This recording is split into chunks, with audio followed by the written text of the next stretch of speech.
سيدنا محمد وعلى آله وصحبه أجمعين. أما بعد. رب اشرح لي صدري ويسر لي أمري واحلل عقدة من لساني يفقهوا قولي. رب يسير ولا تؤسر، رب تمم بالخير برحمتك يا أرحم الراحمين. Assalamualaikum warahmatullahi wabarakatuh. Salam mahabbah, salam ceria, salam sejahtera yang berbahagia Al-Fadil Imam Muhammad Nazri bin Haji Mustaqim yang sudi mengimarahkan kita bersama dengan di kuliah di kuliah Maghrib pada malam ini untuk tadabbur surah Al-Baqarah dan seterusnya membaca Al-Mulk di akhir kuliah nanti insya-Allah. Yang berusaha Puan Rosli Hati Mansur bersama dengan tim Kementerian Iman yang menyediakan platform untuk kuliah kita yang dihormati lagi dikasihi para pencinta ilmu yang telah pun memilih untuk berada di kuliah Maghrib bersama dengan Al-Fadil Imam Muhammad Nazri.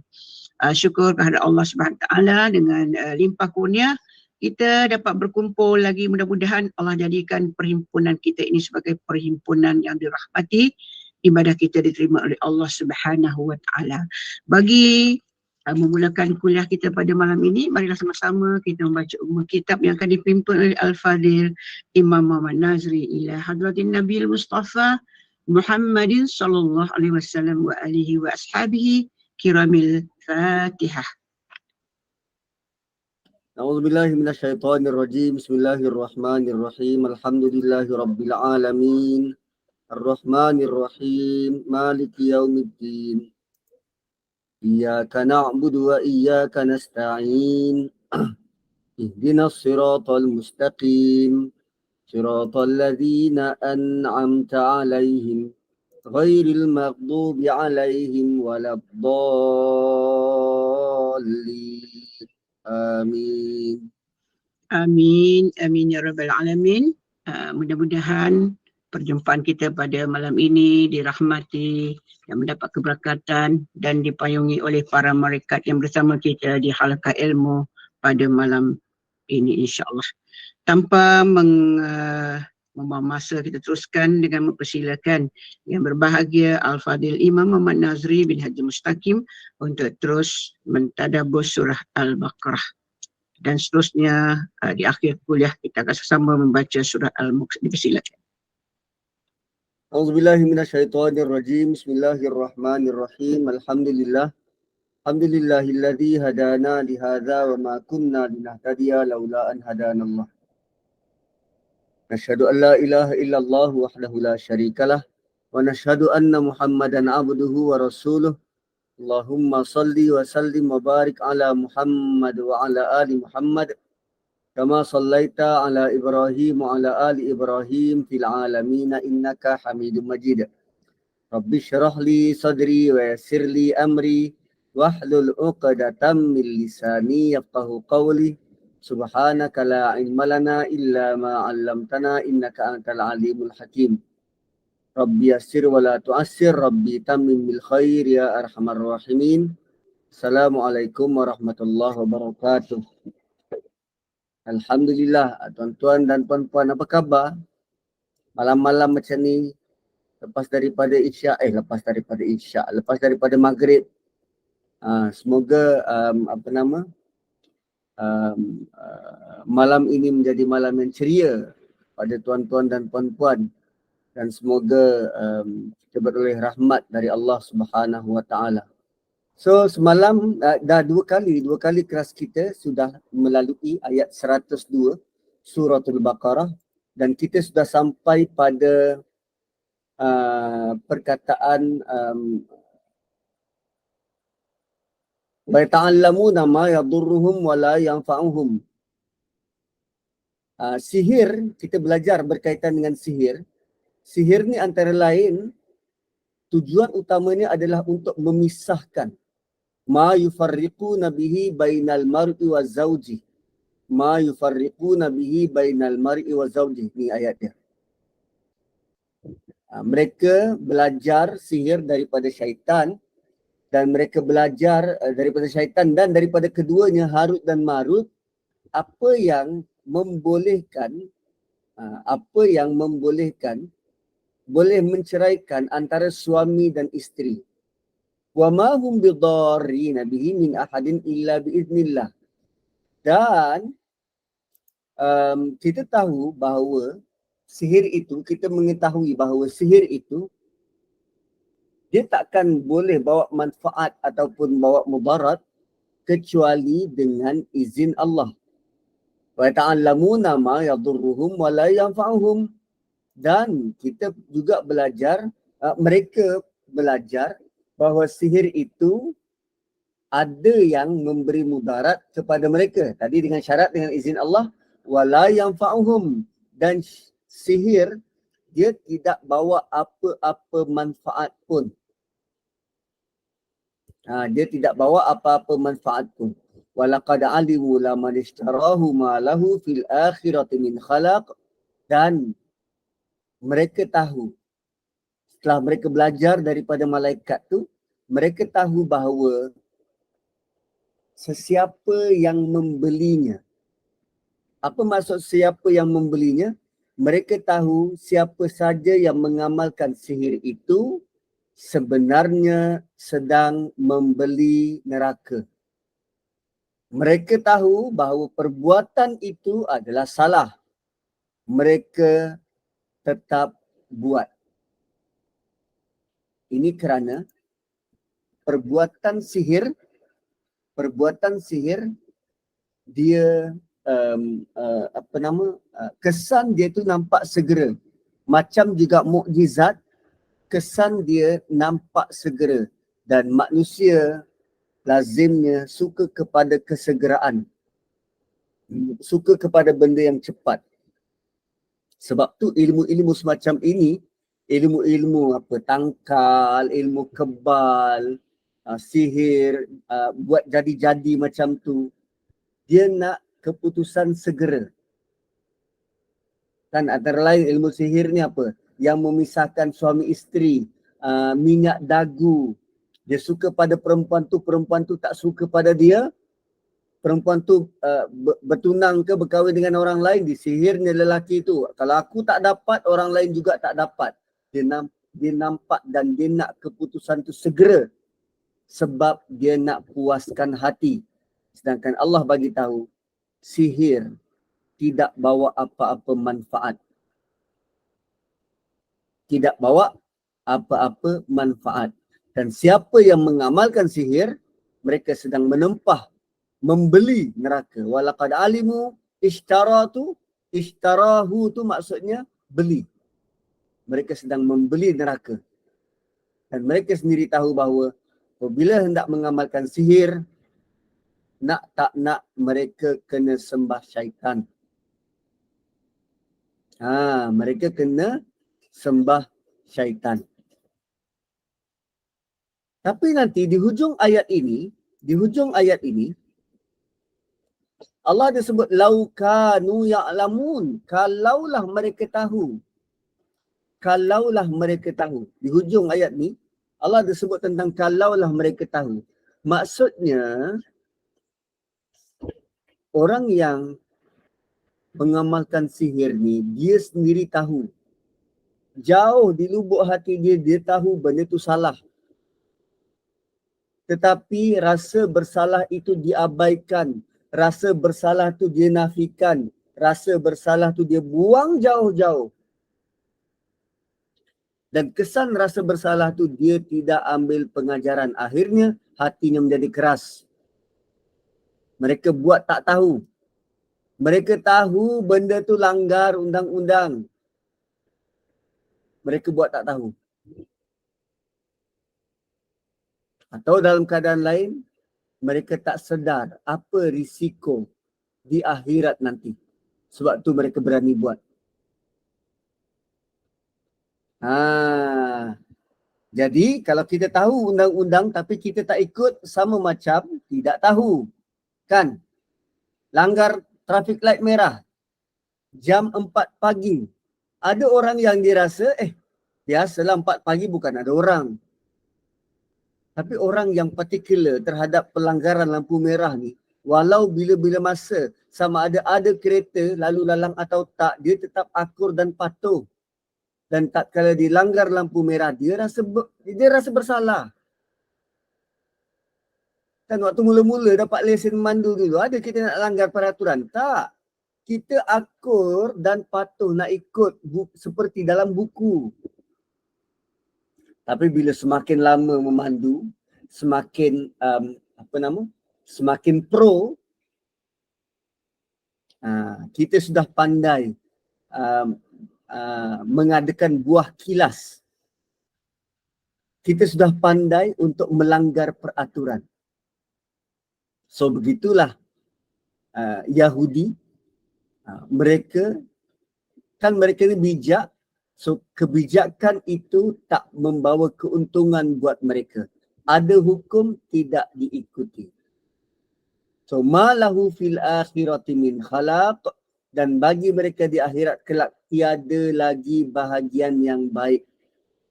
Tuan-tuan, ini perkataan sangat menakutkan. Allah kata, orang yang mengamalkan sihir, tiada kebaikan untuk dia di dunia. Dan apa yang dia buat, semuanya terdedah kepada keburukan. Dan dekat akhirat nanti, tiada sebarang bahagian baik untuk dia. Wal-iyazubillah. Wal-iyazubillah. Kerana degil, ada juga manusia yang kekal nak mengamalkan sihir. Apa kesan di akhirat? Dia tiada lagi sebarang bahagian baik. Tuan-puan bayangkan kalau kita datang depan Allah dan tak ada sesuatu yang baik untuk kita bawa.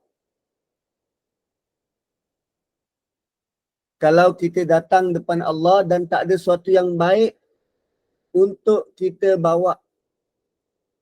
Sesuatu yang baik, dia ada nilai berat untuk ditimbang. Kebaikan yang kita buat ini, dia ada weightage, dia ada nilai berat untuk ditimbang.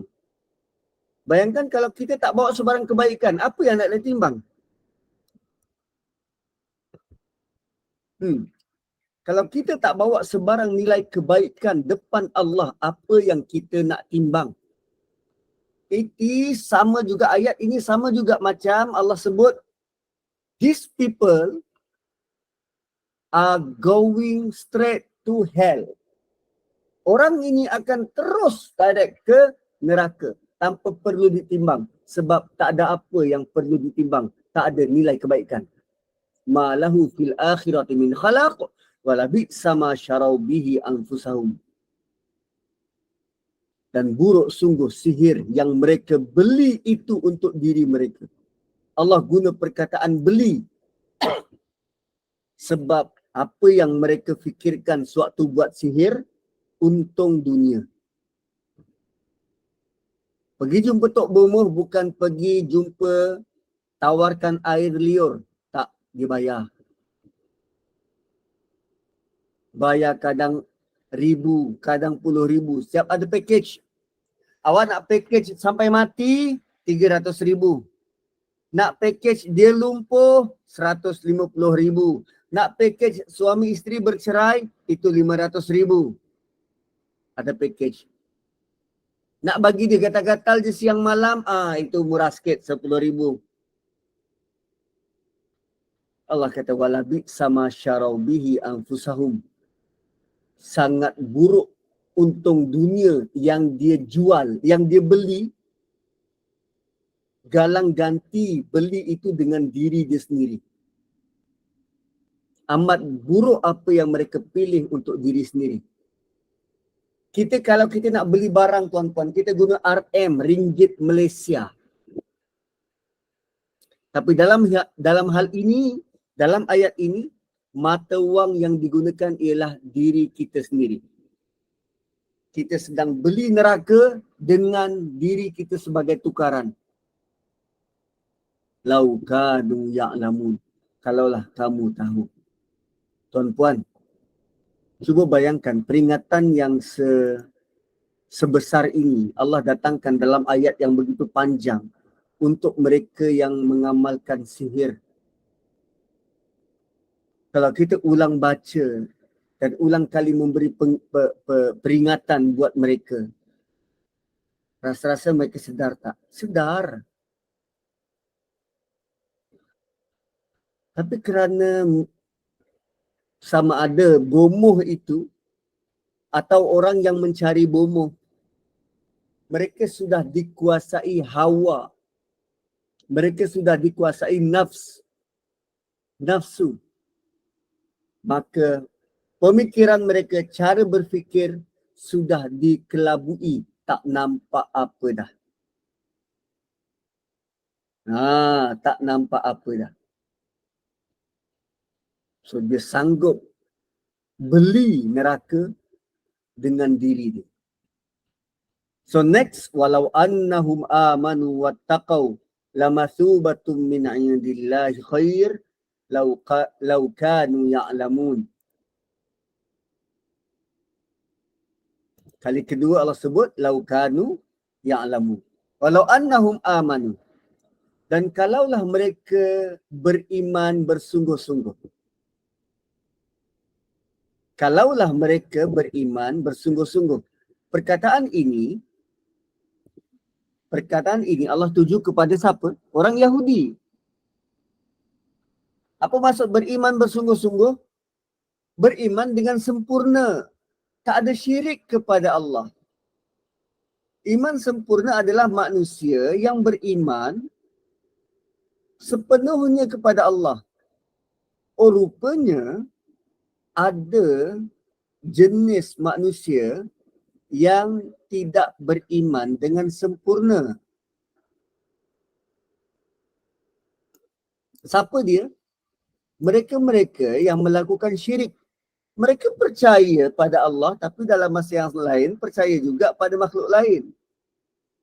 Mereka kata Allah tu berkuasa tapi pada waktu yang lain mereka katakan ada makhluk lain berkuasa.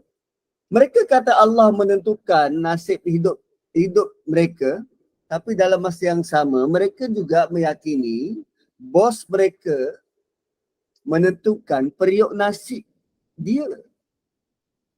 Kan? So sekarang Allah tanya, kan alangkah baiknya kalau mereka beriman bersungguh-sungguh. Beriman dengan sempurna pada Allah. Wattaqau, dan bertakwa. Takwa tu perlu digapai dengan menjaga hukum. Dan cara nak belajar tentang takwa, tentang nak menjaga diri ini melalui puasa. So dengan puasa lah kita belajar untuk menjaga segala bentuk perbuatan kita supaya tidak bertentangan dengan arahan Allah. Itu maksud wattaqau. Dan wattaqau bukan terhad pada masa. Wattaqau bertakwa ni tidak terikat dengan masa waktunya. Maksudnya dia berlaku bila-bila masa. Di mana sahaja. Pada bila-bila tahun, sepanjang hayat, sampai ke mati. Itu maksud takwa. Bukan takwa hanya dalam Ramadan.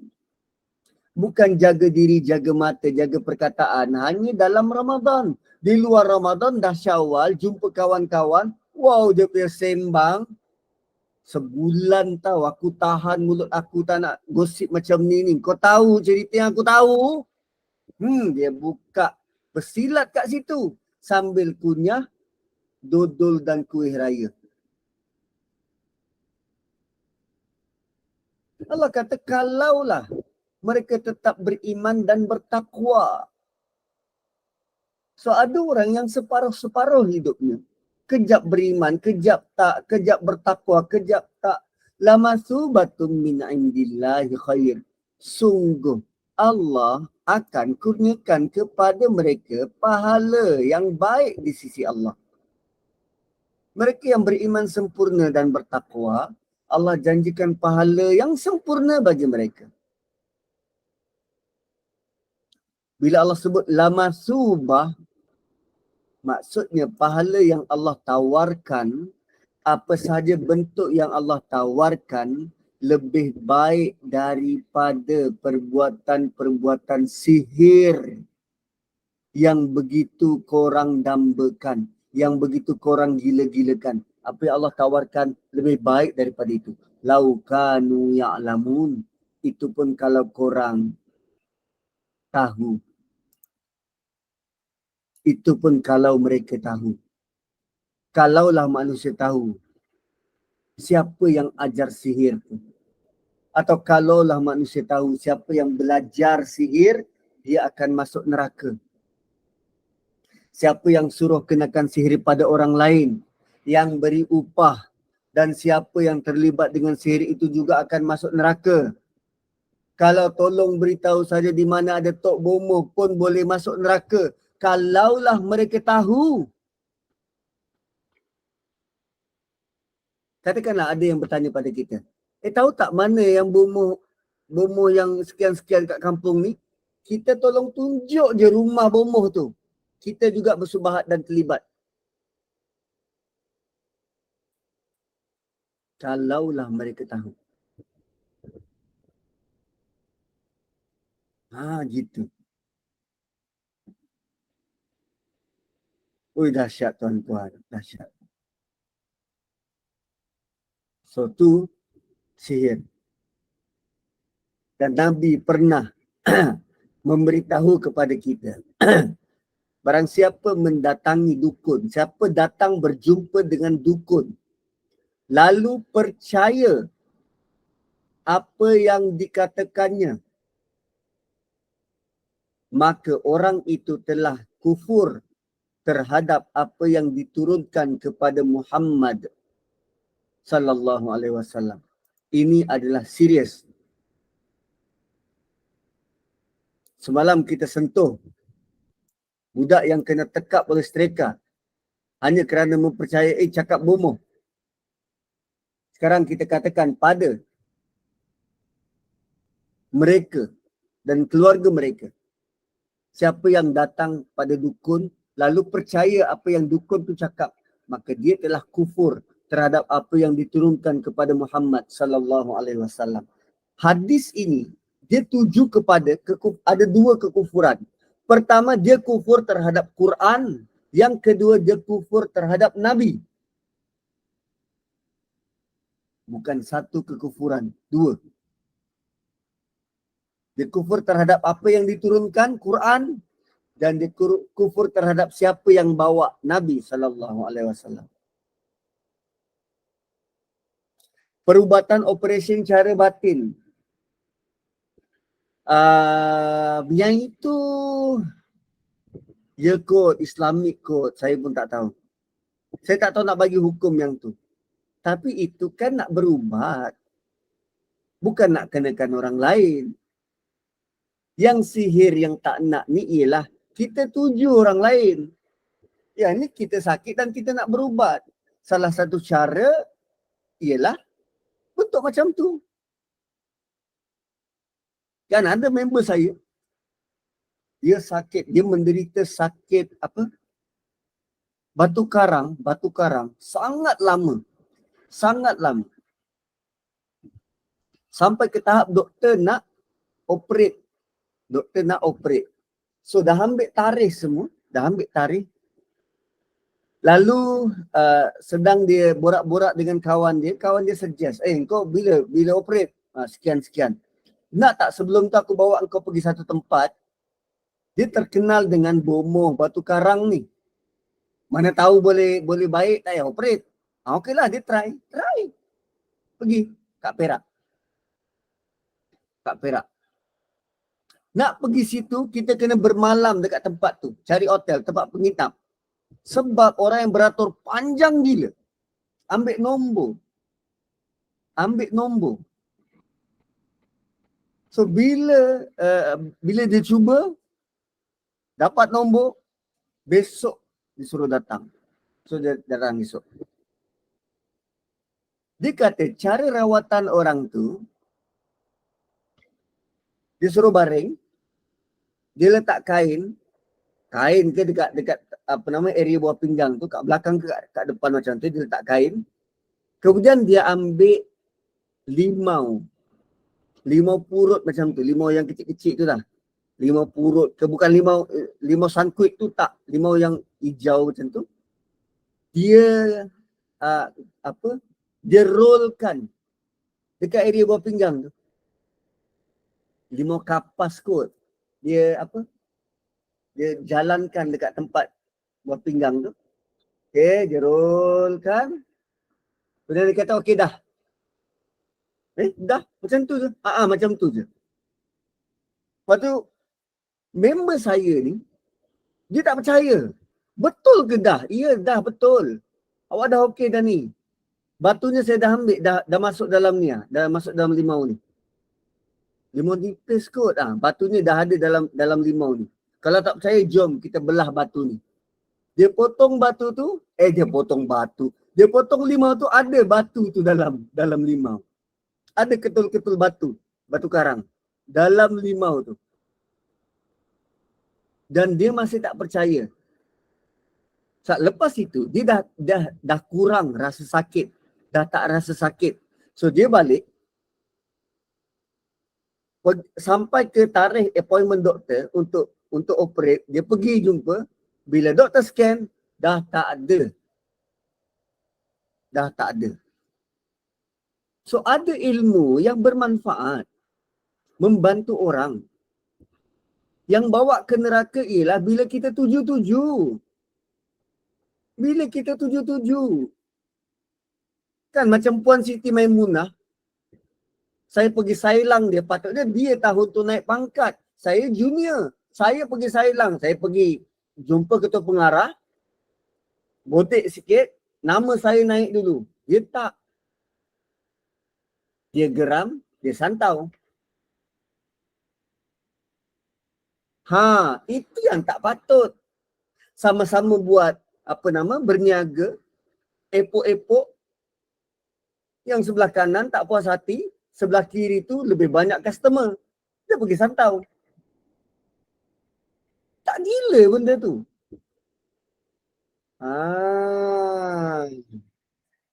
Gitu. Ya, ada bentuk bedah batin macam tu. Cuma bagi kita dah dia selamat. Dan dia tak ada sebarang mudarat. Saya rasa okey kot. Tapi boleh tanya. Boleh tanya mereka yang lebih pakar dari sudut hukum ni. Saya cuma mencadangkan boleh. Tapi jangan guna hukum tu. Tapi carilah yang lebih pakar. Mufti mungkin. Kalau berkesempatan, tanya mufti. Dan diharap tuan-puan dapat jawapan yang lebih meyakinkan. Okay. So, walau annahum amanu wattaqau lamathubatun min indillahi khair law kanu ya'lamun. Ayat 103 ayat yang sangat simple. Juga berguna peringatan buat kita, kalaulah kita benar beriman dan bertakwa, Allah akan pasti beri kita pahala dari sisi Allah, dan pahala itu lebih baik. So, kadang tuan-tuan, bila kita buat sesuatu, antara kalau kita ditawarkan dunia dan pahala, kita akan lebih cenderung memilih dunia dulu. Itu cabarannya. Kalau kita disuruh pilih, kau nak pahala ke kau nak dunia? Kita akan pilih dunia dulu. Sebab dari sebutan saub ni pahala,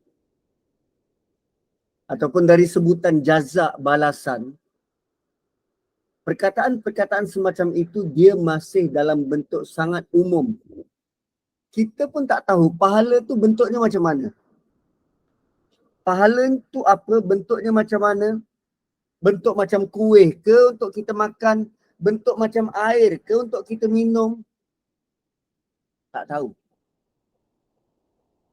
Kemudian kadang Allah kata, kita digunakan kebaikan. Kebaikan tu apa? Bentuk macam mana? Tak tahu. Jadi bila terminologi itu sangat vast, sangat luas, sangat samar-samar bagi kita, benda terlalu luas dia akan jadi samar-samar, tak spesifik. maka kita rasa, ini tak penting. Dunia lebih penting sebab dia dekat dan dia segera. Sekarang Allah beritahu, kalaulah kamu beriman, sebenar-benar beriman dan bertakwa, apa yang ada di sisi Allah lebih baik dari apa yang pernah engkau tawarkan, pernah engkau lalui di dunia. Kemudian Allah kata, ya ayyuhalladzina amanu, wahai orang beriman. Sebelum ni ditujukan kepada siapa? Orang Yahudi. Okay? Sebelum ni kita banyak belajar tentang sifat golongan Yahudi. Kita tahu golongan Yahudi tak senang lihat orang Islam maju. Sebab kalau Islam naik, mereka akan jatuh. So, mereka akan cuba menjatuhkan umat Islam. Cara dia, pertama, mereka akan cuba bergaul dengan umat Islam. Bergaul dengan orang Islam dan menawarkan diri untuk jadi penasihat.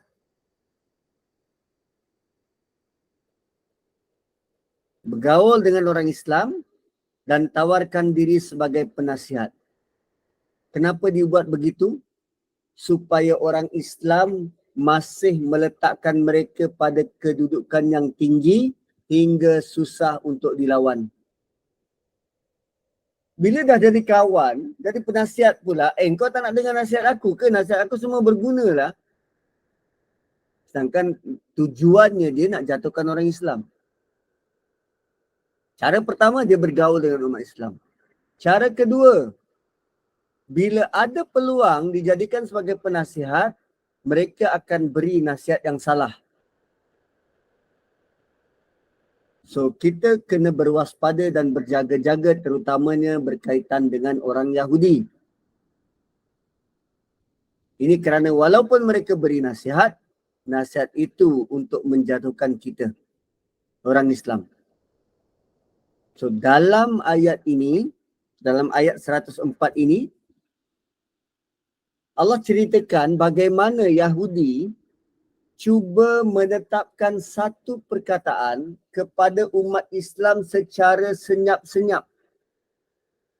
Dan perkataan itu ternyata boleh merosakkan akidah.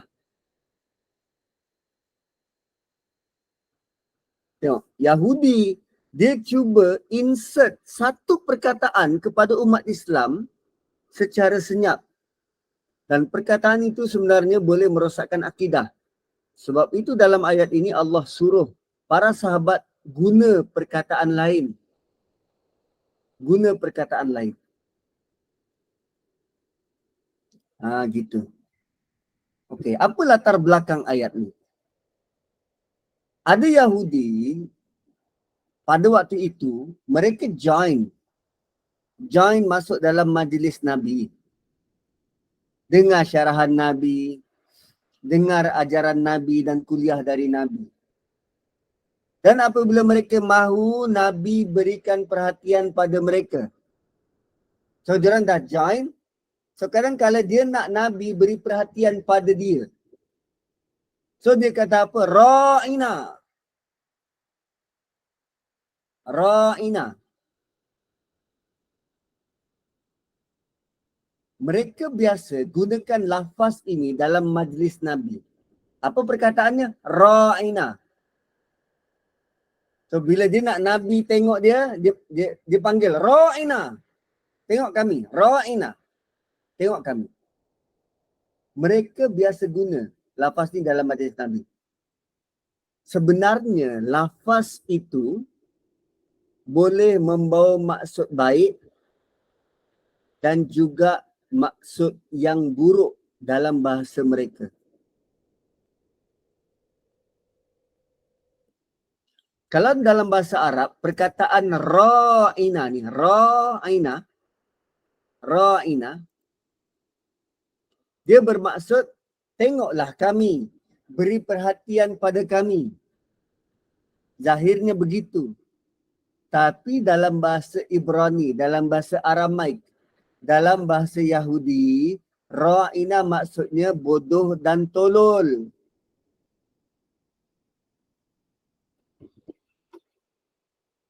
Dan ada maksud yang lebih teruk lagi, dia juga membawa maksud ketuhanan. Engkau awasilah kami, kerana sepatutnya perkataan itu sesuai untuk Allah sahaja. Dia panggil Nabi ni, ra'ina. Lazimnya orang faham, beri perhatian pada kami. Tapi apa yang Yahudi faham, perkataan itu bermaksud apa? Bodoh dan tolol. Atau engkau kan berkuasa, awasilah kami. Mereka menisbahkan Nabi macam Tuhan. So, bila mereka guna perkataan tu, well, kita pun begitu tuan-puan dalam kelas. Tak semua orang yang hadir dalam kelas, mereka ada latar belakang yang baik dalam topik yang dibincangkan.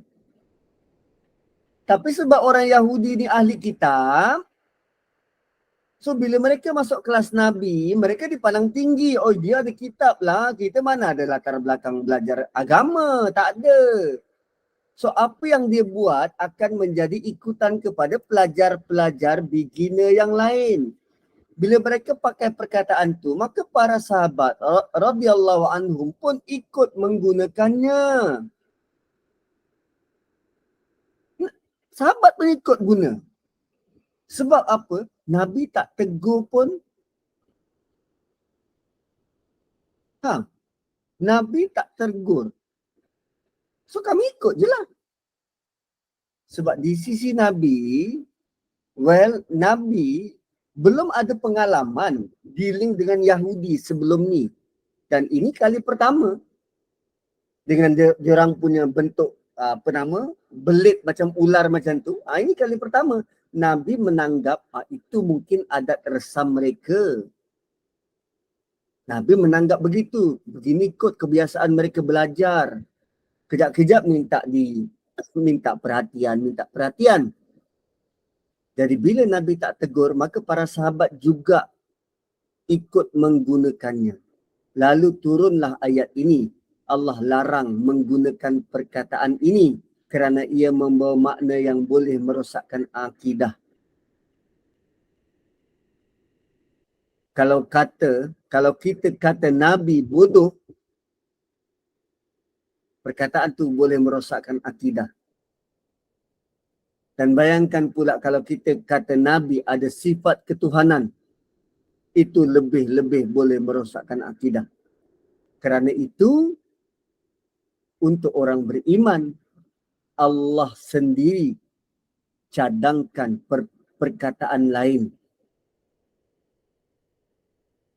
Allah sendiri suggest, jangan guna perkataan tu, tetapi gunalah perkataan ni. So tuan-tuan dan puan-puan, apa yang Quran tawarkan pada kita adalah perkataan terbaik dari sisi Allah. Apa yang Quran tawarkan pada kita adalah perkataan terbaik dari sisi Allah. Dan cuba lihat yang kita telah lalui sepanjang kita baca Quran ini. Macam-macam kita jumpa. Antaranya ialah doa para Nabi dan Rasul. Sebab tu sangat digalakkan kalau nak berdoa, carilah dulu doa-doa dari Quran. Pertama, ia adalah doa yang Allah quote, disebut oleh manusia terhebat sepanjang zaman, Nabi dan Rasul. Yang kedua, yang quote tu Allah Subhanahu Wa Taala dan doa tu merupakan suggestion dari Allah buat kita. Yang ketiga, ternyata doa itu, kalau doa Nabi Musa, Allah telah makbulkan. Kalau doa Nabi Zakaria, Allah telah makbulkan, kurniakan dia zuriat. Kalau doa Nabi Nuh, Allah telah makbulkan. Doa Nabi Ibrahim, Allah telah makbulkan. So bentuk-bentuk doa yang ditawarkan dalam Quran adalah doa, jenis doa yang terbukti makbul. Ayat 104. Perkataan pun Allah sangat titik beratkan. Kalau ikut kita, apa sangatlah perkataan yang kita guna? Kan? Ra'ina. Bagi maksud yang biasa sudahlah. Maksud literalnya, tengoklah kami. Ra'ina. Ra'ina.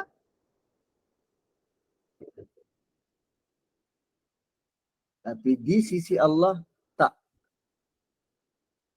Perkataan yang digunakan perlu spesifik. Satu dalam pada kita nak bercakap, pilihlah perkataan-perkataan yang membawa kepada keharmonian.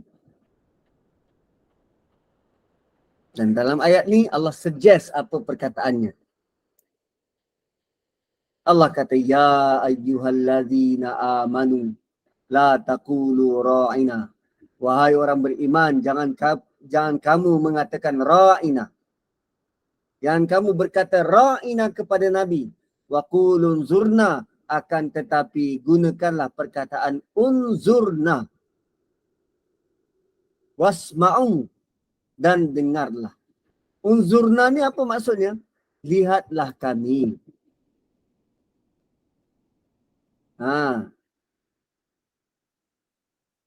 Wa qulu unzurna. Unzurna ni apa? Berilah perhatian pada kami. Wasma'u, dan dengarlah. Dalam perkataan unzurna tu dia ada idea tolonglah. Tolonglah lihat kami, macam tu. Tolonglah lihat kami. Wasma'u, dan dengarlah apa yang kami nak. Lihatlah kepada kami, dengarlah kami. Kami hendak bertanya padamu. Aqulun zurna wasma'u. Gitu maksudnya. So kita boleh mengambil, dia merayu, menunjukkan rasa rendah diri depan Nabi. Unzurna wasma'u. Lihatlah kami, berilah perhatian pada kami, dan dengarlah apa yang kami nak. Dengarlah pertanyaan kami. So ada baiknya, kan, instead of kita, cikgu nak tanya, cikgu nak tanya. Kan, selalu lambai-lambai tangan kan, nak tanya. Tukarlah kepada unzurna wasma'u. Unzurna wasma'u. Lihatlah kami. Kami nak bertanya, dengarlah pertanyaan kami. So perkataan itu dicadangkan oleh Allah.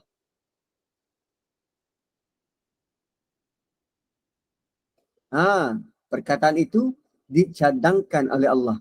Selepas Nabi telah berikan perhatian kepada mereka dan berikan pengajaran dengan menjawab pertanyaan, yang lebih penting ialah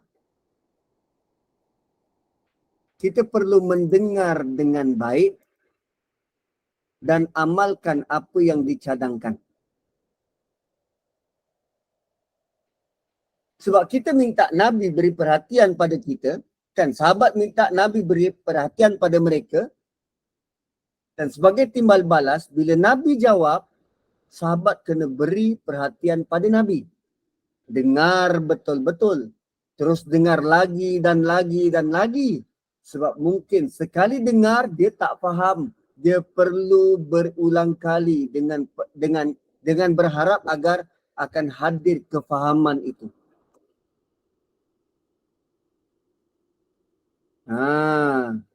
Sebab mungkin hari ini kita tak faham, tapi jawapan yang kita tanya akan Allah beri pada masa akan datang.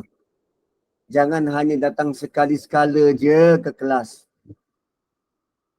Jangan jadi macam puak Yahudi. Mereka datang ikut suka. Begitu juga kita dalam belajar agama. Lazimilah belajar. Kan, mungkin ada persoalan kita yang kita tak faham. Tapi jangan risau, kita pasti akan dapat jawapannya jika kita pergi ke kelas selalu. Mungkin tanpa perlu kita soal pun, tapi dalam perbincangan dalam kelas tu, kemungkinan akan ada jawapannya di situ. Kan banyak kali sebenarnya, banyak kali dah berlaku. Dalam proses kita bertadabbur ni, ada je peserta yang bagi tahu, Ustaz, yelah selama ni saya tertanya-tanya pasal benda tu lah Ustaz. Tengah kita bincang-bincang je. Akhirnya dia keluar, ya Ustaz, saya selama ni memang tertanya-tanya pada benda tu. Tapi tak pernah pun terluah nak bertanya. Begitulah rezeki jawapan dari cara yang tak disangka-sangka hadir depan mata. Begitu. Bukan kerana saya pun, tak. Sebab Allah yang beri. Allah yang beri. So dalam ayat ini juga ada isyarat yang jelas kepada kita untuk dengar dan patuh kepada Nabi. Tak perlu kepada ajaran lain, tak. Dengar dan patuh pada apa yang Nabi ajar. Jangan lagi terpengaruh, jangan lagi terpesona dengan apa? Israiliyat ajaran Yahudi. Tak. So, jangan lagi terpengaruh pada yang lain. Walil kafirina azabun alim, dan bagi orang-orang yang engkar. Apa maksud engkar? Dia tak nak beri perhatian dan dia tak nak dengar. Malah dalam masa yang sama nak belajar ni dia main-main. Dia cakap benda yang hampir-hampir mirip, Ra'ina, rupanya dia memaki. Macam kerja Yahudi ni, main-main. Walil kafirina azabun alim. Maka orang-orang yang engkar, mereka bakal mendapat azab yang pedih. Azab yang pedih. So tuan-tuan dan puan-puan, cukup dulu saya rasa sampai ayat yang ke-104. InsyaAllah kita akan masuk ayat 105 pada masa yang akan datang. Dan ia berkaitan dengan orang-orang kafir dalam kalangan ahli kitab. Dalam kalangan ahli kitab. Dan asalnya ayat ini ditujukan kepada mereka. Kepada mereka. Tapi towards akhir zaman ini, orang Islam juga ada yang rasa macam ni. Apa dia? Dia tak selesa dengan Quran. Dia tak suka diturunkan kepada mereka sedikit dari kebaikan. Tak, bukan macam tu. Dia tak suka kalau orang beriman dapat kebaikan. Dekat tempat kita tak ada kan? Tak ada bentuk macam ni. Orang lain dapat kebaikan, kita tak cemburu kan? Orang lain dapat kebaikan, kita tak dengki kan?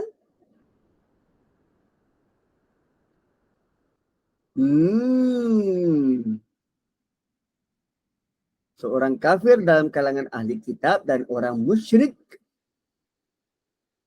dia tak suka kalau orang beriman dapat kebaikan.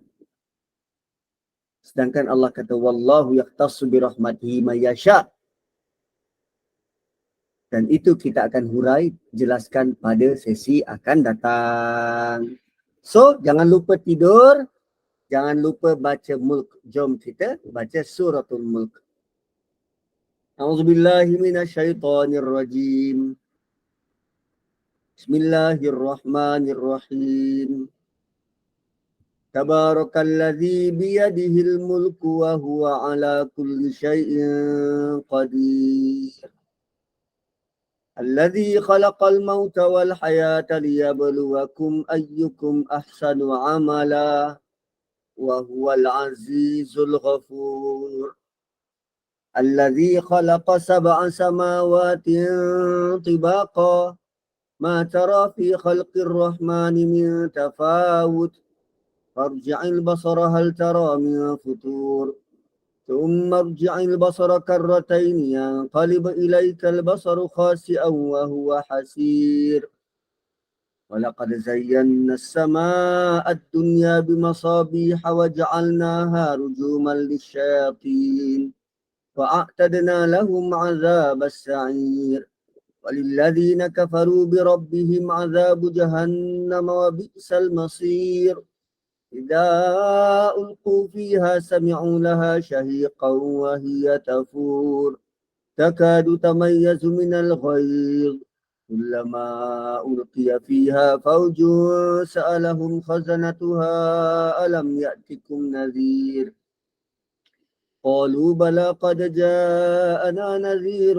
فكذبنا وقلنا ما نزل الله من شيء إن أنتم إلا في ضلال كبير فقالوا لو كنا نسمع أو نعقل ما كنا في أصحاب السعير فاعترفوا بذنبهم فسحقا لأصحاب السعير إن الذين يخشون ربهم بالغيب لهم مغفرة وأجر كبير وأسروا قولكم أو اجهروا به إنه عليم بذات الصدور ألا يعلم من خلق وهو اللطيف الخبير هو الذي جعل لكم الأرض ذلولا فامشوا في مناكبها وكلوا من رزقه وإليه النشور أأمنتم من في السماء أن يخسف بكم الأرض فإذا هي تمور أم أمنتم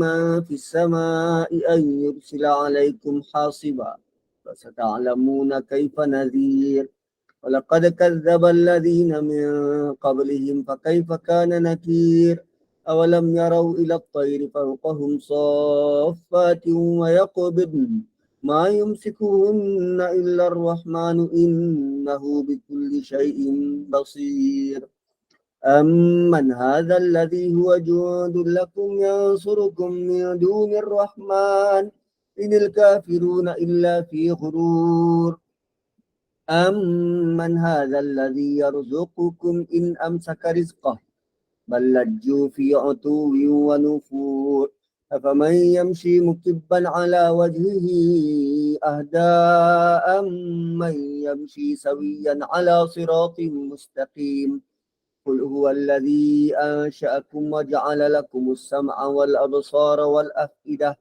قليلا ما تشكرون قل هو الذي ذرأكم في الأرض وإليه تحشرون ويقولون متى هذا الوعد إن كنتم صادقين قل إنما العلم عند الله وإنما أنا نذير مبين فلما رأوه زلفة سيئت وجوه الذين كفروا وقيل هذا الذي كنتم به تدعون قل أرأيتم إن أهلكني الله ومن معي أو رحمنا فمن يجير الكافرين من عذاب أليم قل هو الرحمن آمنا به وعليه توكلنا فستعلمون من هو في ضلال مبين قل أرأيتم إن أصبح ماؤكم غورا فمن يأتيكم بماء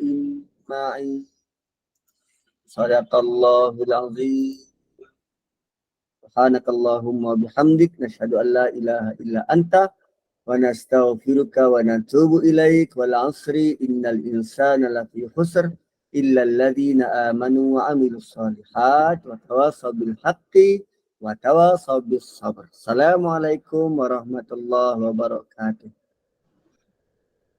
Waalaikumsalam warahmatullahi wabarakatuh. Waalaikumsalam warahmatullahi wabarakatuh. Alhamdulillah. Amin. Allahumma ya amin. Jazakallah khairan kasiran. Al-Fadil Imam Muhammad Nazri bin Haji Mustaqim yang telah pun bersama kita mentadabbur surah Al-Baqarah. Mudah-mudahan bermanfaat, barakah kepada kita dan ibrah yang boleh kita ambil daripada ayat-ayat yang ditadabbur sebentar tadi. Syukran jazilan kepada tim Gemenur Iman dan juga kepada para jemaah yang telah pun memilih untuk berada di Google Meet Gemenur Iman pada malam ini. Mudah-mudahan kita sentiasa menjadi hamba yang terbaik di sisi Allah Subhanahu Wa Taala bersama redha dan kasih sayang Allah Subhanahu Wa Taala. Seterusnya kita akan bersama dengan Al-Fadilah Ustazah Humaira Muhammad Saleh untuk kuliah Isya iaitu Tahsin Al-Quran dan Makhrijul Huruf. Jadi sekian, hingga kita jumpa lagi.